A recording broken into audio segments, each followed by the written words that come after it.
Good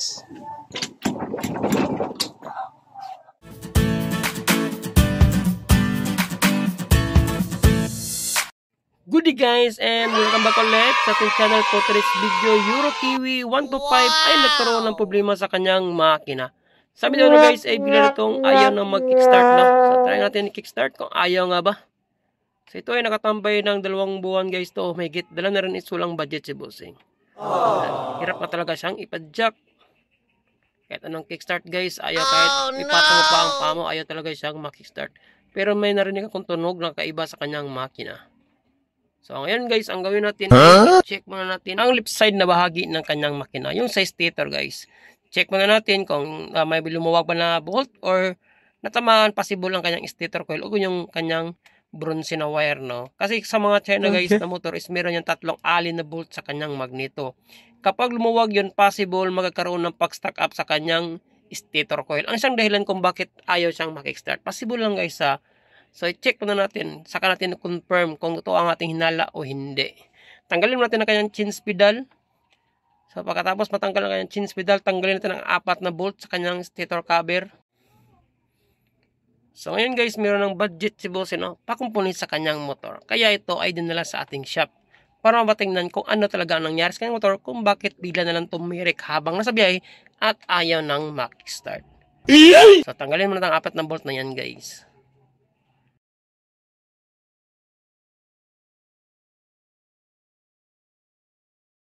Natanggal na natin ang kanyang stator cover at i-check natin kung mayroon bang lumuwag na bolt o 3 bolt sa kanyang magneto. So, goods naman ang kanyang stator. Wala namang naputol mga bronze. So, ang kanyang 3 alin na bolt sa kanyang magneto ay hindi natanggal guys. So, meaning to say, may kakaibang problema meron ang kanyang makina. Try natin ikutin gamit ating T-Range na 14mm. So, medyo may kahirapan na pag-ikot guys, no? Ang duda ko nito guys ay may problema sa loob ng kanyang makina. So, need natin baklasin ang kanyang cylinder head at saka cylinder block at doon natin makakonfirm kung ito ba ay connecting rod o hindi. So, tanggalin natin ang kanyang air cleaner at saka ang kanyang carburetor. Saka natin unti-unting tanggalin ang lahat na dapat ang tanggalin sa kanyang cylinder head. So, natanggal natin ang kanyang carburetor guys. Pwede natin tanggalin ang center bolt ng kanyang takip, yung bilog na yan sa kanyang camshaft sprocket.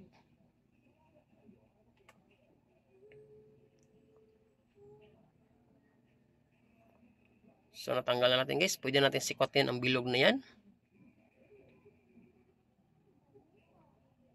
Yan. So, next natin tanggalin ay ang kanyang 3 bolt sa kanyang camshaft gamit ang ating 9mm nga T-Range.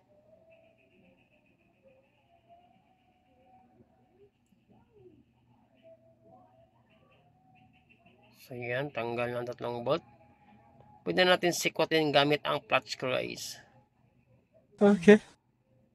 Kahit hindi na natin i-timing, okay lang, no? Kasi madali naman i-hanapin ang timing ng ating motor kapag ito ay mga 110 to 125cc na makina, guys. Next natin tanggalin ay ang bolt sa tagiliran ng kanyang cylinder head, guys. Yung hex na bolt na may guhit sa gitna o taba sa gitna na pwede natin gamitan ng star screw. Yan. So, kapag matanggal yan, next natin tanggalin is 4 na nut sa kanyang cylinder head. So, ito tinanggap guys, ay tinanong ko muna si bossing kung anong naramdaman niya sa kanyang motor bago ito tumirik habang nasa biyahe, no? Sabi niya is mayroon na siyang kakaibang tunog na narinig sa kanyang makina. Almost 2 months na daw ito niyang problema, no? Kaya lang wala pa siyang budget pang repair sa kanyang motor. Pinilit pa niya na itong pinatakbo araw-araw. Kalaunan is ayun na daw makickstart bigla habang nasa biyahe. So, suspetsa niya is nasa loob ng makina ang problema. Sabi din ng ibang mga kakilala niya is possible daw is connecting rod daw. At dito natin makonfirm once na matanggal na natin ang kanyang cylinder block guys. So, yun, next natin tanggalin is ang kanyang cylinder head guys. Pwede natin sikotin gamit ang flat screw.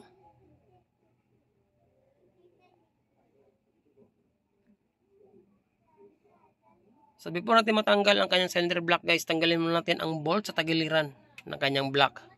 Yung hex na bolt. Yung may tabas pa rin sa gitna.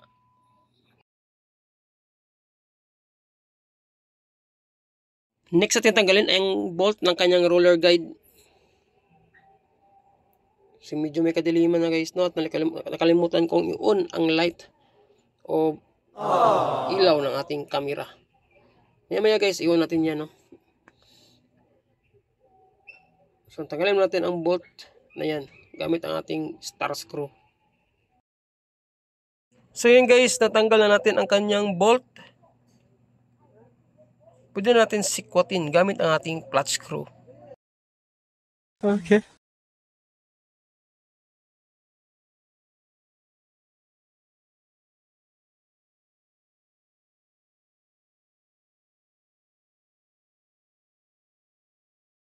So yan, tanggal ng kanyang cylinder block guys. Next natin tanggalin ang kanyang piston.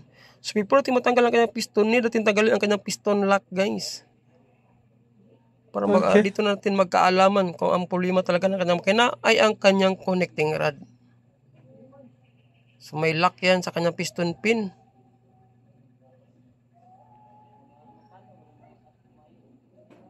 So tanggal na siya guys. Pwede na natin itulak ang kanyang pin sa likuran.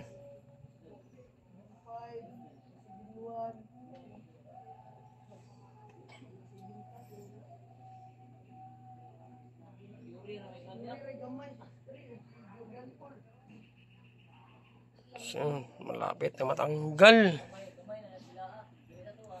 Sa part nito guys ay na-on ko na ang light ng ating camera. So yan, nailaw na. So yan, napakakapal ng carbon ng kanyang piston. So yan guys, try na natin galawin ang kanyang connecting rod, ang kanyang play. So yun, ang laki ng side play ng kanyang connecting rod. So pupukin mo natin ang kanyang connecting rod guys sa ibabaw na bahagi. Kung meron ba itong katok.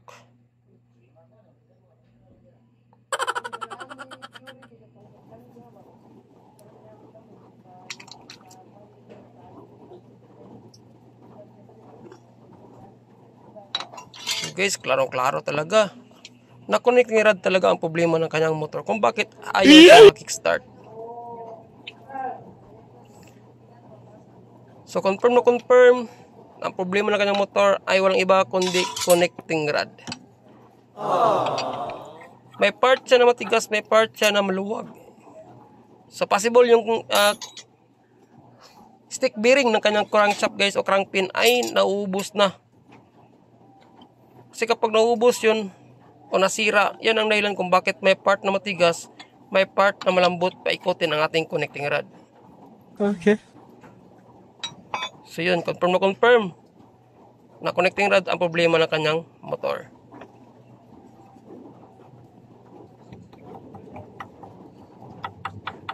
Klarong-klaro guys, sa tunog pa lang ng connecting rod. So ang gawin natin is baba natin ang kanyang makina. Baklasin natin ang kanyang clutch at ang kanyang magneto guys. Ayos. A few minutes later. Ay baba natin ang kanyang makina. So tanggalin natin ang kanyang cranky shell.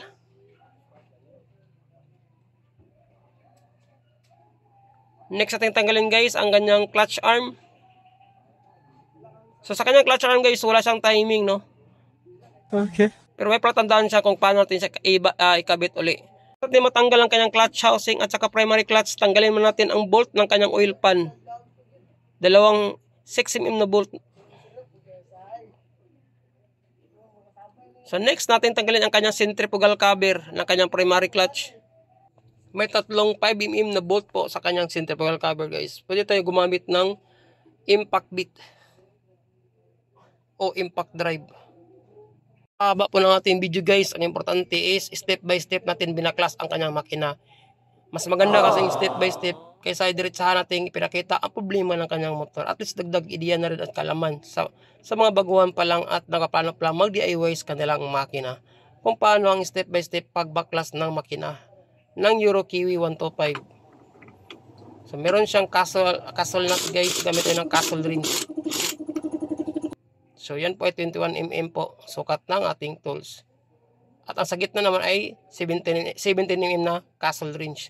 So pwede na natin tanggalin ang dalawang yan guys nang sabay-sabay. Medyo may katigasan siya kasi first time pa nga siyang na-overhaul. At first time pa siyang mababaklas ang kanyang makina. Sa mga 5 years na rin mahigit ang kanyang makina guys, sabi ni owner.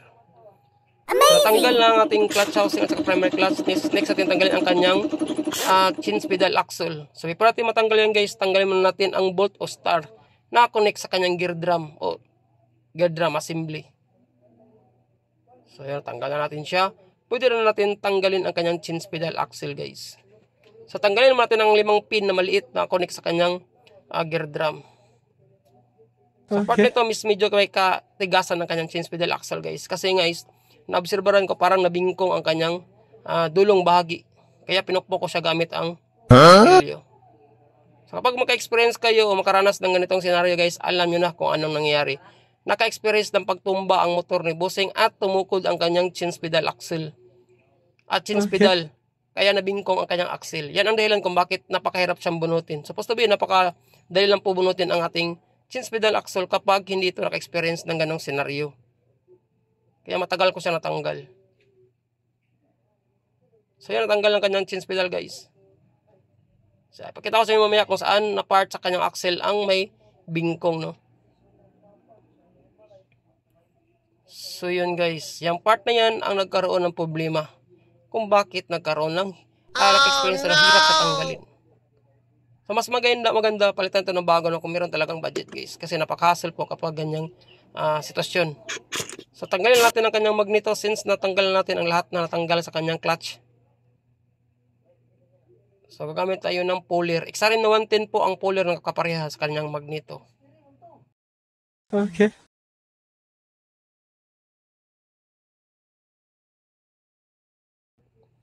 So yan, malapit na natin siyang mabunot guys.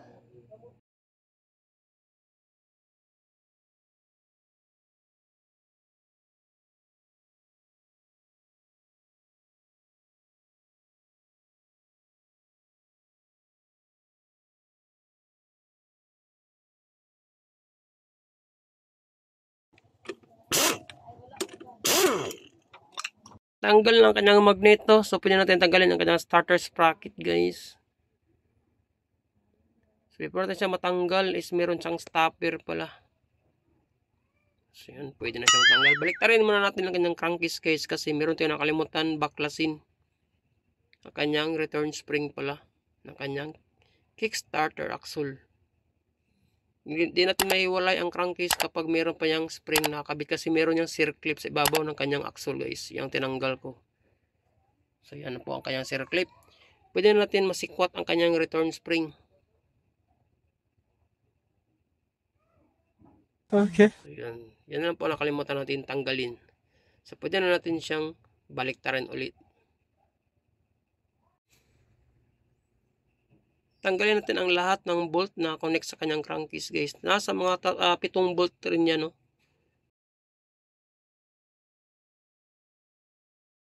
Kaya bilisan na natin.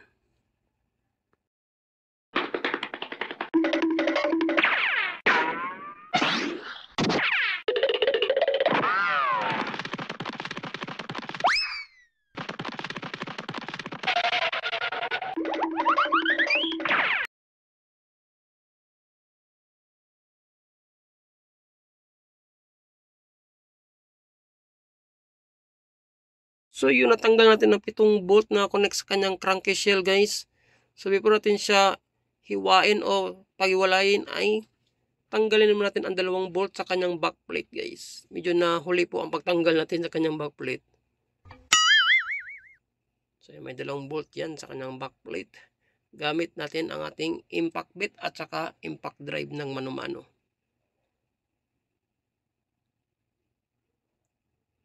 So, ganyan po kadumi ang kanyang makina guys. So, maghuhugas naman tayo ng almost 1 hour nito, no? Para mabalik ang linis ng kanyang makina. So, doon ko na sa part ay pakita sa inyo guys ang itsura ng kanyang makina pagkatapos natin siyang malinis. So, ayan, natanggal ang kanyang 2 bolt. Pwede natin siya sikwatin. So, gagamit tayo ng vice grip guys para hindi mababali o hindi tayo mahirapan pagtanggal sa kanyang backplate. So, ipitan na natin yan. Yung nalagyan ng stopper tapos sikwatin gamit ang flat screw.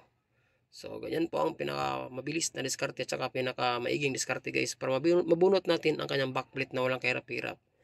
So, tanggalin natin ang kanyang roller guide na maliit. Pagkatapos naman ay tanggalin natin ang kanyang timing chain. Baka may magtanong kung ano o haba ang sukat ng ating timing chain guys ng EuroKiwi 125. So gagawa natin yan ng vlog. Pero pwede ko rin sabihin sa inyo guys na sa 84 length po o haba ng kanyang timing chain. So yan, natanggal na natin halos ang dapat tanggalin sa kanyang makina. So pwede na natin siya paghiwalayin gamit ang ating rubber mallet.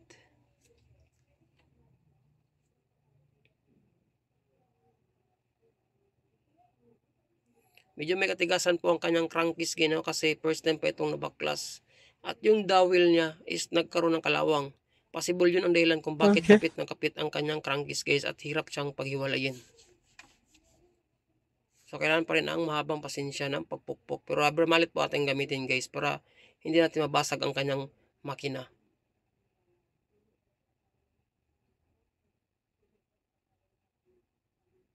So konting pukpok na lang at mapaghiwalay na natin ang dalawang yan. At dito na natin makita ang kabuang problema ng kanyang connecting rod.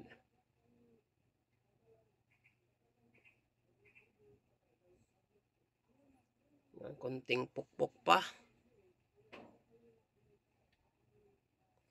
So kita nyo guys, no? Ganyan po kalinis ang kanyang makina. Almost 5 years o 4 years na rin hindi yan nakatikim ng gasolina. So konting pukpok pa, konting push at mapaghiwalay natin ang dalawang yan.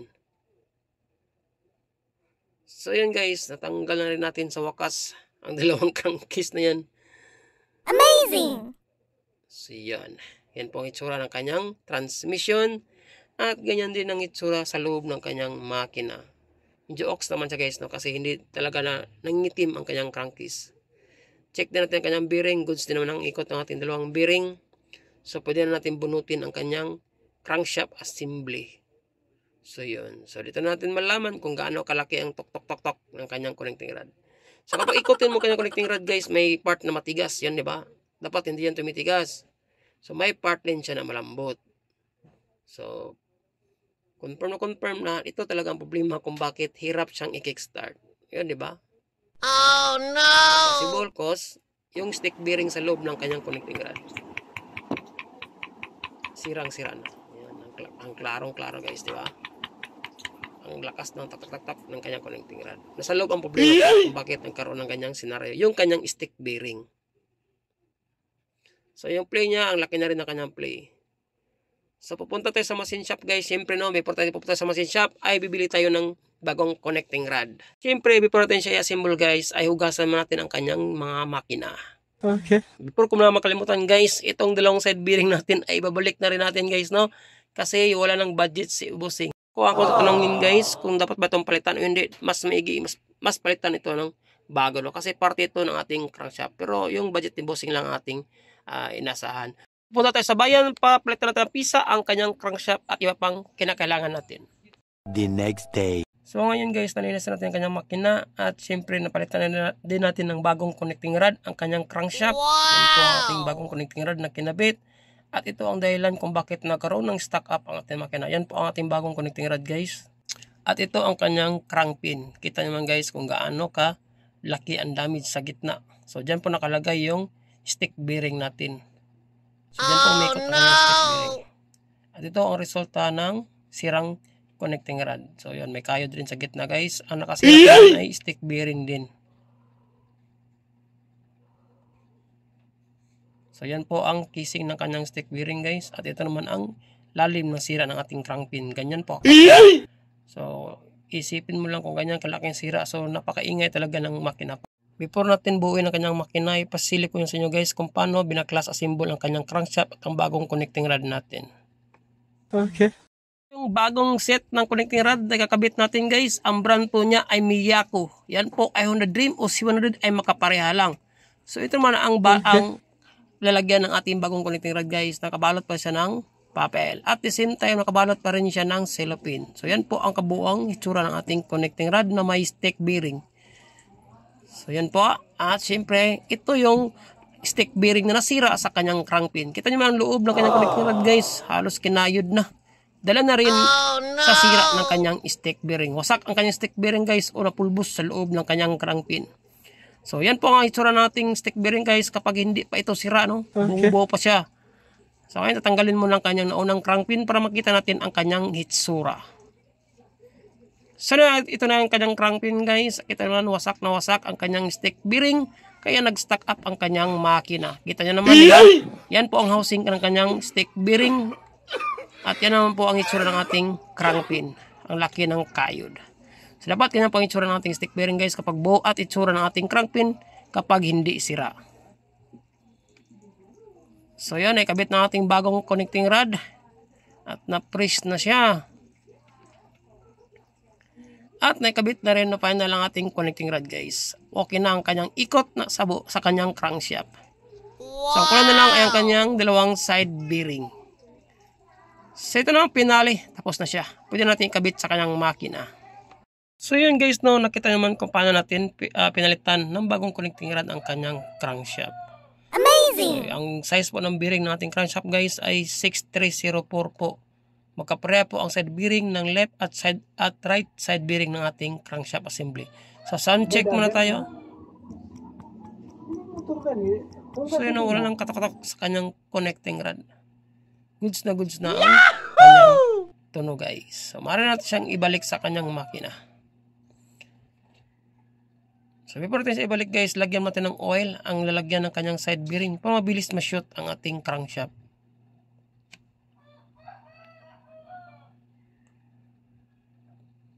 Di na natin kailangan pabagahin ang kanyang crankshell guys kasi napakalambot po ng makina ng Euro Kiwi 125. Yun, di ba? Pasok agad. Okay. So ikot-ikotin natin siya, napakaganda po ng ikot ng kanyang crankshaft.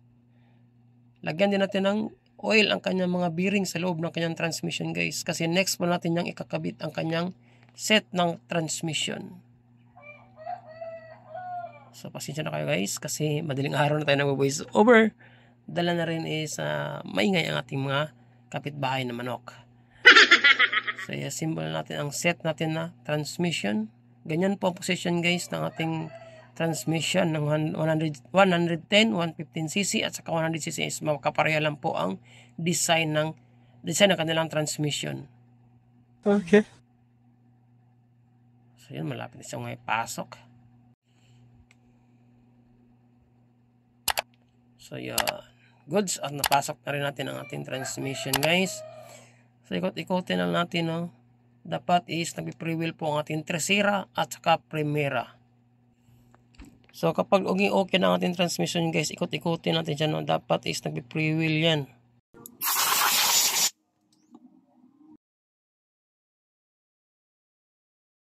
Since okay na pagkabit ng ating transmission guys, next natin ikabit ay ang kanyang kickstarter axle.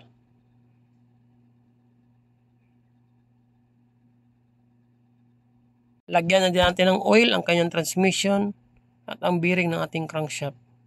Kasi matagal po makapasok ang oil sa ating makina. So ilagyan natin ang center crankcase gasket natin guys. Pagkatapos ang ating right crankcase shell, ilagay na rin natin. Before natin ilagay guys, lagyan natin ng oil ang lalagyan ng kanyang side bearing para mabilis ma-shoot ang kanyang crankcase. So kita nyo guys no, medyo di na katulad ng una, napakadumi po ng kanyang makina. So more than 1 hour or more than 1 hour and a half din ko rin nalinis ang kanyang dalawang makina guys. Halos maubos na yung 100 pesos na gasolina na binili ko sa kalinis ng kanyang makina. So goods, umikot ating crankshaft. So kapag makarinig kayo ng ingay sa kanyang transmission guys, ibig sabihin nagka-engage po yung gear ng ating kicker.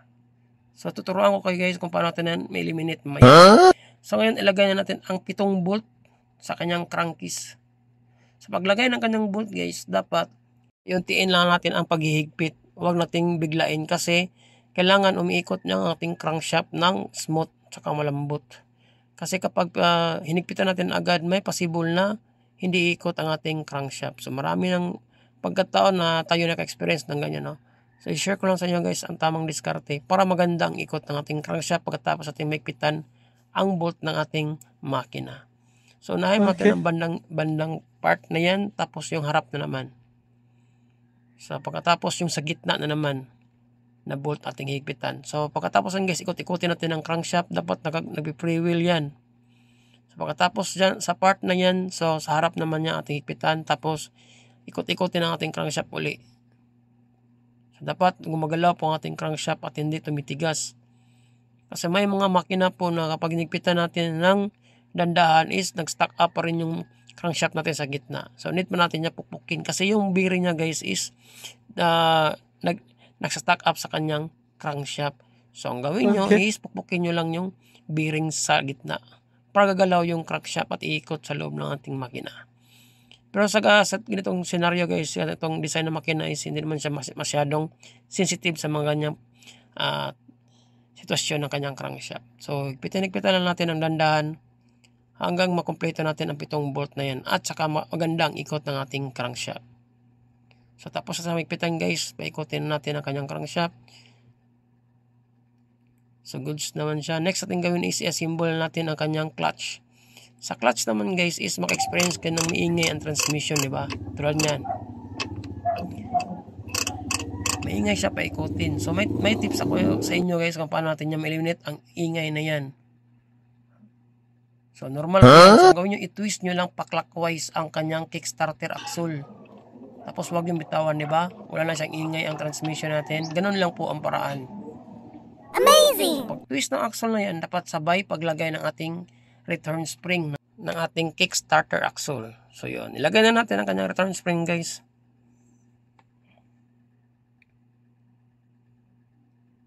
So madali lang po ang paglagay ng kanyang return spring. So kailangan nakatwist po ang ating axle. Dapat may distansya po ang kanyang stopper.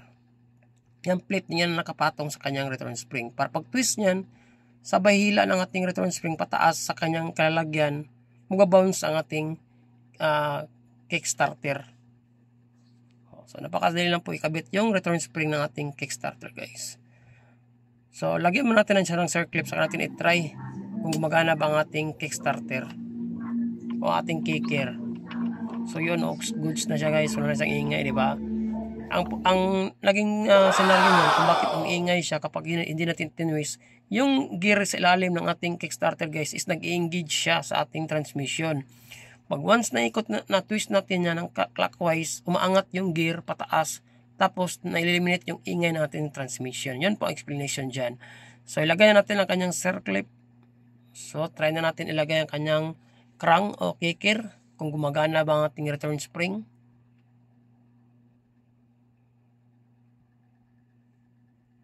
So, yun, goods naman siya guys, no? Bumabalik naman natin ang ating crank o kicker. So, good sa ating pagkabit. Meaning to say, success ang ating pagkabit ng ating return spring. Ganun lang po ang paraan guys ha. So, sa mga baguhan at mga planong mag-DIY. So, next ating ikabit ay ang kanyang oil filter. So, may oil filter po ang ganito mga design ng makina guys na nasa loob lang ng ating clutch. Kaya napakalinis po niyan. Walang mga dumi-dumi na kapatong sa kanyang strainer. Kasi kapag madumi po ang ating strainer, mahirapan makapasok ang ating oil papasok sa ating cylinder head. So, yan po gumagapang ang oil. Tapos, pag pump ng oil pump natin, so kapag barado ang ating oil strainer, possible mapektuhan ang flow o dami ng oil papasok sa ating cylinder head. Whereas, kung malinis ang ating strainer, is mabilis at madaming oil ang papasok sa ating cylinder head. Kala nyo guys na walang oil filter ang ating mga makina, no? Ng mga China at saka Honda. Meron po yan, pero nasa loob ng ating makina. So, ngayon ilagay na natin ang ating mga pin sa ating gear drum guys. Since okay na ang ating crankshaft, umiikot na siya ng malambot. At the same time, nag-workout ng ating kicker. At umiikot na rin ang ating transmission. 5 po ang pin na yan. May isa na maikli dyan. Yung isa is yung sa neutral na position. So pag nilagay na natin ang 5 pin na yan, pin na natin ilagay ang kanyang change pedal axle.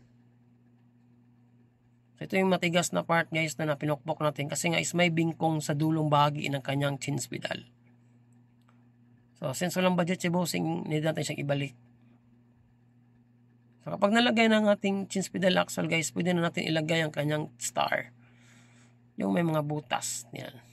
Basta hindi ko alam kung anong term yun. Basta star lang yan sa kanyang gear drum. So, yan po ang kanyang position. Siyempre, guys, ibibigyan ko yung idea kung naging successful ba ang ating pagkabit ng transmission. Pagkatapos mahigpitan natin ang bolt na yan, ikot-ikotin natin ang ating gear drum guys. Ito lang po ang pag-test ng transmission kung mapasok ba lahat ng ating neutral hanggang kwarta. So So, ikot-ikotin nyo lang siya guys. Kapag pumasok ang ating neutral hanggang kwarta, nagkakaroon po niya ng vice versa.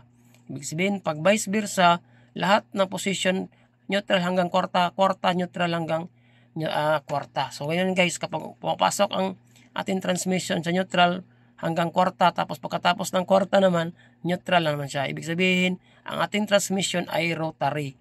So, kapag rotary, pumapasok yan lahat. Tama ba ako? Basta yun na yun. Basta rotary ang ating transmission guys.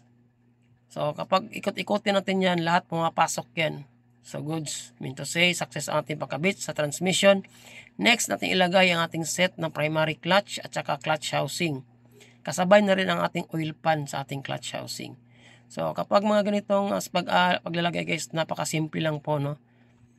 Ikot-ikotin lang natin ang ating clutch housing hanggang pumapasok siya sa ating transmission. Kasi po yung clutch housing is merong spline yan sa gitna. So kailangan natin siyang itugma sa ating clutch housing para automatic papasok siya agad. Hindi katulad ng ating primary clutches, walang gear yan guys. Yun, ikot-ikotin natin yan, pumapasok yan ng dahan-dahan. So once nakapasok ng dalawa, next natin gawin is ilagay na natin ang ating dalawang bolt sa ating oil pan. Ayan. Siyempre, huwag natin kalimutan ng shout out. Shout out nga pala sa ating mga sulit manonood sa ating YouTube channel. So, nandyan po sa baba lahat ng mga minention ko guys. At lalo sa mga laging nagko-comment sa ating mga videos na ina-upload. Maraming salamat po sa inyong lahat. At siyempre, taas po sa ako ng pasalamat guys sa laging yung pag-suporta sa ating mga videos na ina-upload. God bless. So, i-retaining lang natin ang 4 na bolts at kanyang clutch plate lifter. So, yan po ang kanyang clutch lifter. Baka makalimutan natin, higpitan ang 4 na bolt na yan. So, ilagay na natin ang ating washer sa ating primary clutch. Tapos, yung washer na manipis. Saka yung lock na washer.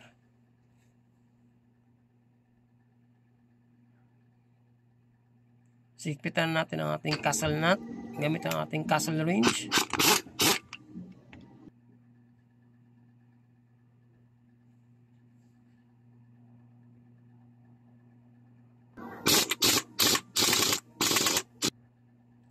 Ikotin natin ang ating primary clutch kung meron ba siyang one way guys. O nagkaroon ba siya ng ikot pa clockwise.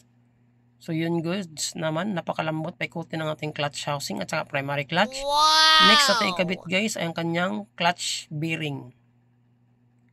So ang kanyang clutch bearing sa tingin ko is 6 to 8 ang numero ng clutch bearing niya. Hindi ko lang sure guys kasi hindi ko nakita ang numero. I-lock na natin ang kanyang lock washer sa kanyang primary clutch. Yung dalawa lang guys yung sa labas at saka sa loob na lock washer.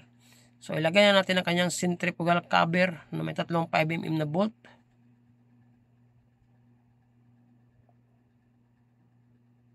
Medyo mababa po ang ating part 2 guys, no? Importante is step by step natin ang pag-assemble ng kanyang makina. Mas maganda kasi yung step by step natin guys, no guys? Kasi dagdag kaalaman na rin sa mga baguhan at ngayon na napadpad sa ating channel.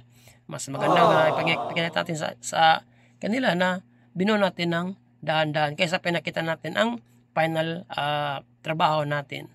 So next is kabit natin ang kanyang clutch arm. So sa kanyang clutch arm guys is wala siyang guide, no? O palatandaan. Pero kapag makita nyo itong ganitong posisyon, yan po ang design ng kanyang clutch arm. So goods na siya. Okay. Pwede natin takpan ang kanyang clutch. Lipat tayo sa kanyang cylinder block at saka cylinder head. So lagyan mo natin ng oil ang kanyang connecting rod. Pagkatapos lagyan natin ng oil guys, saka natin i-assemble ang kanyang piston.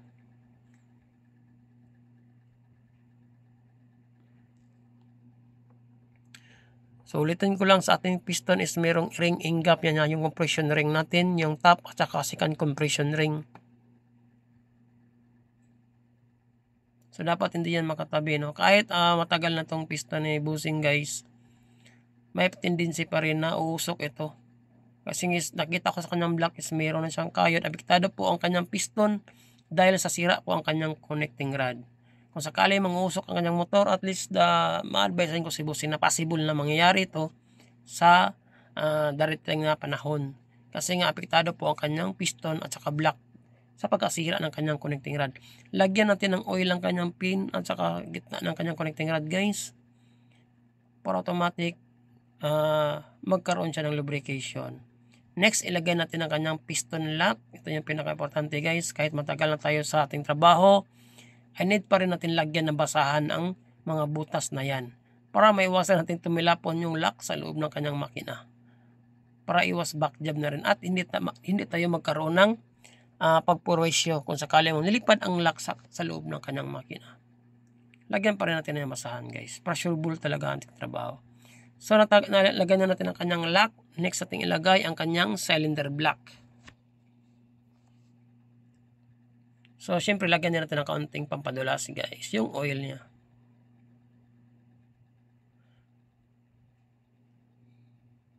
So, baka may magtanong kung magkano ang ginastos ni Bossing. So, package, guys, no, nasa mga 3,000 lang hiningi ko kay Bossing. Kasama ng labor, lahat ng binili kong pisa, kasama na connecting rod, bayad sa machine shop. Package na yun guys. Pinakamura na yun na presyo na trabaho. Kung sakaling mang sabayan ka maghanap ng mekaniko at saka sa ibang shop, walang pong 3 mil na overhaul kapag connecting rod ang kadalasan pinakamababa sa syudad nasa mga 4 to 5,000 lang. So since ang shop natin ay nasa mga kasulukan, so dadive na tayo ng mga murang presyo guys. So sapat na yung 3,000 para kay Bossing. Mura na yun. At saka garantisado naman ng mga pisa at trabaho na ginawa natin. Next natin ikabit ay ang kanyang timing chain. Pagkatapos ng kanyang timing chain, ilagay natin ang kanyang roller guide.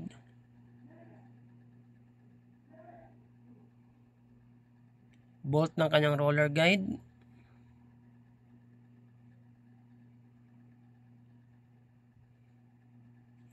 Kung mayroong magtatanong kung magkano ang connecting rod, ang connecting rod na binili ko guys ay nasa mga 800 plus lang, no. 700 to 800 price lang. Naglalaro lang po sa ganyang presyo. Depende na rin sa mga SRP sa mga shop or sa brand, sa klase ng connecting rod na papalit. Meron din mga 1K plus, no. Medyo nasa mga genuine parts na yan. Pero class A lang pong ginabit natin. So next natin ikabit ang kanyang gasket. Cylinder head gasket. Yan po ay original. Next, ang kanyang mga dowel. Dalawang dowel yan guys. Tapos o-ring. Tapos next, ang kanyang cylinder head. Tapos ipasok natin ang kanyang timing chain. So ulitin ko lang guys, ang haba po ng timing chain ng Euro Kiwi 125 is 84 po. 84 po ang length. Baka may masagi na naman sa ating channel at magtatanong kung gaano kahaba o ano ang taas o sukat ng ating timing chain. Yan po ay 84 length. So next natin ikabit ang kanyang top gasket. Tapos ang cover ng kanyang top gasket. Sa cover naman ng kanyang top gasket guys is meron siyang palatandaan na kung saan nakaposisyon siya. So meron siyang arrow. Kapag mayroon kayong makitang arrow, ibig sabihin nasa exhaust position po yan ang takip na yan. May mga pagkakataon naka-experience ako na nabaliktad yan. Mas may nakita nyo ito para dagdag ideya na rin na mayroon palang guide o palatandaan kung saan nakaposisyon ang plate na yan. So sa apat naman na washer guys, meron siyang bronze washer. Ang bronze washer na yan is nag-iisa lang yan. 3 is ordinary na washer. Yung bronze washer is nakaposisyon sa right side na bahagi sa ibaba. Kasi ang purpose niyan, dyan po pumapasok ang oil na galing sa ating oil pump sa ilalim ng ating makina. So special po ang washer na yan. So kung kayo magche-check ng oil kung mayroon mong pumapasok, yung part na yan ang bubuksan natin. Kasi dyan natin malalaman kung may oil na pumapasok sa ating cylinder head once na umandar ng ating motor. So sa paghihigpit naman ng nut guys, dapat ikis lang ha. Matagal ko na itong sinasabi sa inyo na ikis po ang paghihigpit ng nut. Ang purpose na is para magkaroon ng tamang lapat ang ating makina. Pwede ring dalawa sa taas, dalawa sa ibaba. Pero yung pinali natin is ikis talaga. Para pag press ng ating gasket is tamang-tama at sakto lang. So next is ikabit na natin ang ating camshaft sprocket. So mayroong palatandaan ng guys sa timing mark ang ating camshaft sprocket ha. Hindi natin ikabit ang ating magneto guys. Kaya ang kunya niyan, yan po ang palatandaan kung nakatap na ba ang ating piston. So dapat naka-level po ang kunya. So ibig sabihin yung kunya is nasa gitna yan. Pag nasa gitna yan, automatic nakatap na ang ating piston at din natin kailangan pa ikabit ang magneto guys kung gusto nyong makuha ang tamang timing mark. Mga discarding malupitan natin. So kapag nakuha na natin o may tulak na natin ang ating timing chain sa kanyang tamang position, pwede na natin siyang sikwatin para mailagay sa kanyang guide sa gitna sa kanyang camshaft sprocket. Kasi Okay. may butod po ang camshaft sprocket ng China motor. Yon, tinuro ko. Yan po ang kanyang kunya. Dapat nakasentro yan. At the same time, nakasentro ang kanyang timing mark. So once na-coincide ang dalawang yan, automatic aandar ang ating motor at hindi na tayo mahirapan pa. Kapag hindi yan nakasentro yung kunya o nakuha natin yung top at the same time nagkaroon ng late or advance ang kanyang camshaft sprocket, asahan nyo, mahirapan kayong paandarin ang motor nyo. So ayan, marami nang nakakaroon ng kanyang problema guys, no? Lalo na sa mga nagde-DIY o baguhan pa lang sa pagbabaklas ng makina. So, kailangan naka-coincide po ang timing. Yun po ang pinaka-importante once tayo ay nagtatap overhaul or nag-dismantle ng makina. So, nagpitan natin ang 3 bolt na yan. So, kapag nagpitan natin yan guys, pwede natin siyang takpan. At lagyan syempre ng bagong gasket. Itatining lang natin na mayagi guys. Kasi napaka-importante po ang higpit, tamang higpit ng ating camshaft sprocket. Kasi pag once na hindi natin nagpitan yan, may tendency na luluwag yan, titilapon ating camshaft sprocket at lulundag ating timing chain, magkaroon ng disalignment sa ating valvula. Masisira po ating combustion chamber, at the same time magbutas ating piston. Yung mga possible na mangyari guys kapag lulundag ating timing chain. So higpitan natin ang center bolt, pagkatapos ilagay ang bilog na yan sa kanyang camshaft sprocket. Next, ilagay natin ang maliit na o-ring sa kanyang likurang bahagi ng kanyang backplate. So, may bolt po dyan na dalawa guys. Basta tandaan nyo lang kung ano ang binaklas nyong una sa motor, yun din ang pinakalas nyong ikabit. Para hindi kayo malito guys. So, nakabit na natin ang kanyang dalawang o-ring. Ikabit na natin, ibalik pala natin ang kanyang backplate. Ilagay na natin dalawang bolt. Tapos sigpitan natin yan gamit ang ating impact drive.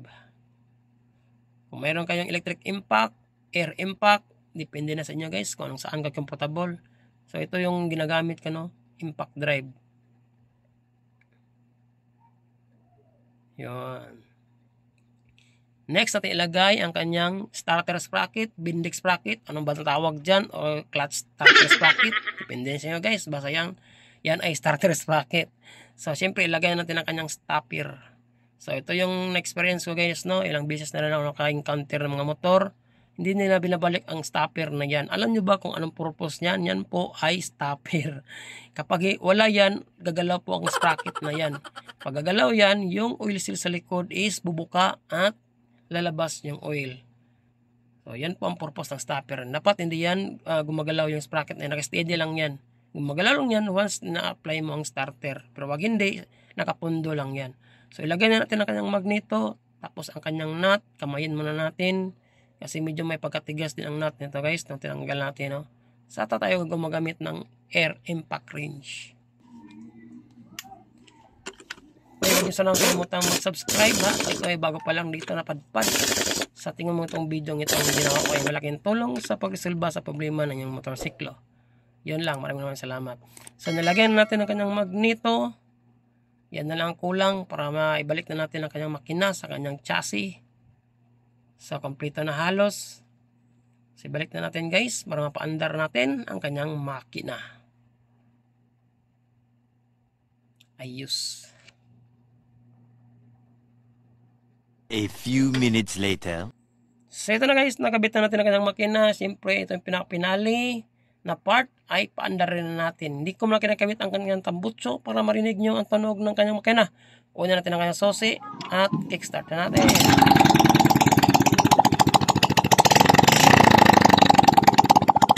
So yun guys, umandar na kanyang motor, one click. Diba, sabi ko sa inyo, kapag tamang timing, andar talaga ang ating motor ng mabilisan. So syempre, check natin ang kanyang oil pump kung may oil bang mapasok sa kanyang cylinder head. Ito yung pinaka-importante. Once tayo nagtap overhaul, check natin lagi yung oil na papasok sa ating cylinder head. Kung walang oil mapasok sa cylinder head, huwag yung ipa-release ang motor. Troubleshoot nyo. So, since okay naman, may oil naman papasok, goods naman siya. So, nag-workout ng ating oil pump. Pwede natin sa air tightening at higpitan uli ang 4 na nut na yan. So, syempre guys, parinig ko sa inyo no, ang tunog ng kanyang motor na mayroong tambutso. Di pwedeng natin parinig sa inyo guys. Mas maganda yung marinig natin ang ingay o tunog ng kanyang, o pinali tunog ng kanyang makina na mayroong tambutso. So, yan guys, nakabit na ang tambutso at panlarin na natin.